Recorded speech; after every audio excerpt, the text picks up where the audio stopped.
Good morning. सबसे पहले उठने के बाद मैं अपने टेबल को सही करता हूँ, सारी चीज़ें जहाँ लगी होती हैं वहाँ लगाता हूँ।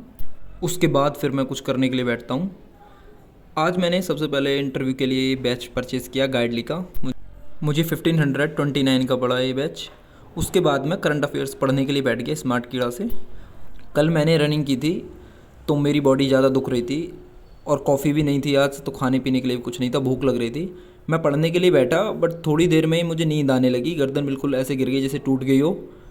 मैंने थोड़ा वॉक किया और कुछ एफर्ट लगाए कि जिससे कि नींद ना आए, बट पीडीएफ तो पूरी पढ़ ली, ज़्यादा समझ में नहीं आया, बीच बीच में नींद आ रही थी तो मैं वापस सोने के लिए चला गया। फिर 7:30 बजे उठा मैं और उठने के बाद ब्रेकफास्ट किया मैंने, और मैं जो कल मॉक दिया था उसका रीजनिंग का सेक्शन एनालाइज करने के लिए बैठ गया। उसमें मैंने जो पजल्स नहीं बनाई थी उन पजल्स को बनाया, और जो डाटा सफिशिएंसी के क्वेश्चंस थे उनमें दिक्कत हो रही है मुझे। एक पजल थी इसमें जिसमें 18 लोग थे, बॉयज़ 3 रोज़ में बैठे थे, और उनका जो सम होगा, जो स्कोर होगा वो उनके लेफ़्ट साइड में जो भी लोग बैठे उनके स्कोर्स का सम होगा। इस पजल को छोटी सी थी देखने में, बट थोड़ा दिमाग लगा के करना पड़ रहा था क्योंकि इसमें कैलकुलेट करना था।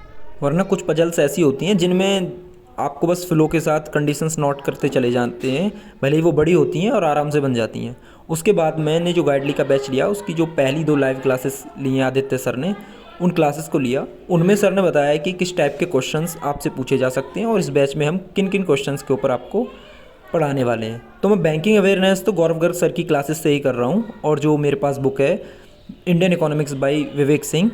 बट जो ऐसे पर्सनल क्वेश्चंस होते हैं या एचआर वाले क्वेश्चंस होते हैं उनको मैं गाइडली से ही करूँगा। ये क्वेश्चंस हैं और इम्पोर्टेंट टॉपिक्स लिखवाएं सर ने कि जो जो ये डिस्कस करने वाले हैं, और जैसे जैसे सर लिखवाएंगे मैं वैसे वैसे अपने वीडियोज़ में दिखाता जाऊँगा जो इम्पोर्टेंट टॉपिक्स हैं, और मैं जो टॉपिक्स कवर कर रहा हूँ मैं उनको बता ही रहा हूँ साथ में। उसके बाद मैंने लंच किया और एक ब्रेक लिया। लेटर आफ्टरनून में मैं मॉनेटरी पॉलिसी पढ़ने के लिए बैठ गया। लास्ट टाइम एसबीआई में मुझसे मॉनेटरी पॉलिसी से एक क्वेश्चन किया था, एसडीएफ और एसएलआर में डिफरेंस क्या था, और मैं कंफ्यूज हो गया था क्योंकि मैंने सिर्फ डेफिनेशंस लर्न की हुई थी, मुझे एक्चुअल में समझ में नहीं आया था कि एसएलआर और एसडीएफ क्या होते हैं। लेकिन अब पढ़ने के बाद पता चल रहा है साफ साफ कि इनमें डिफरेंस ढूंढने की ज़रूरत ही नहीं है, तो वैसे ही ऑलरेडी इतनी अलग होती हैं, भले ही मॉनेटरी पॉलिसी में पढ़ाते हैं। लास्ट टाइम मेरे साथ ये हुआ था कि मैंने ज़्यादा चीज़ें पढ़ी थी, कम टाइम था, तो मुझे अगर आप एग्ज़ाम में बैठाएंगे एमसीक्यूज़ में तो मैं अच्छे से टिक कर पाता।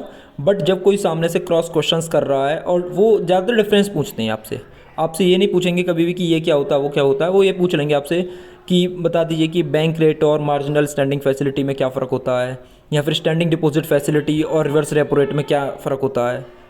अब जब आप बताएंगे फिर कहेंगे फिर इसकी क्या नीड थी, ये क्यों किया। तो आपने ज़्यादा डिटेल में पढ़ना है चीज़ों को, भले ही कम चीज़ें कवर हों, और उन्हें डाइजेस्ट होने में टाइम लगता है। अगर आप स्पीड में वीडियो देखकर सिर्फ नोट्स बना लेंगे और उन्हें रिवीजन करेंगे उससे काम नहीं चलेगा। आपने क्या करना, साथ के साथ ये सोच के चलना है कि इसमें से इंटरव्यूअर कैसे क्वेश्चंस बना सकता है।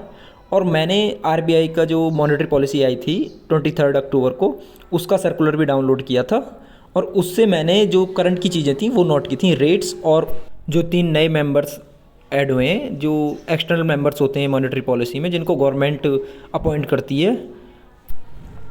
उसके बाद मैं हर्षल अग्रवाल सर की जो रामबाण बैच चल रहा है, पेड है उनका IBPS PO मेंस के लिए, उसकी एक क्लास की। सर की क्लासेस करने से स्कोर तो वाकई बढ़ता है, बट अब मैं आगे क्लासेस नहीं करूँगा, सिर्फ सेक्शनल मॉक टेस्ट दूंगा, क्योंकि ये क्वेश्चंस मैं खुद बना पा रहा हूँ और जैसे सर बना रहे हैं लगभग उसी तरीके से बना रहा हूँ। तो अब देखता हूँ कल मैं मॉक टेस्ट दूंगा कि क्वांटम में कैसे कितने क्वेश्चंस कर पाता हूँ मैं, क्योंकि रीजनिंग में तो सही नंबर्स आ रहे हैं मेरे, और इंग्लिश में परसेंटाइल थोड़ी बेकार हो गई है, मार्क्स भी कम है, वो धीरे धीरे इंप्रूव हो जाएंगे जैसे जैसे मेरी प्रैक्टिस बढ़ती जाएगी, और सेक्शनल मॉक्स लगाता जाऊँगा मैं। कल मैं मॉक टेस्ट लगाऊंगा और ज़्यादा टाइम इंटरव्यू की प्रिपरेशन के लिए दूंगा। Thank you for watching.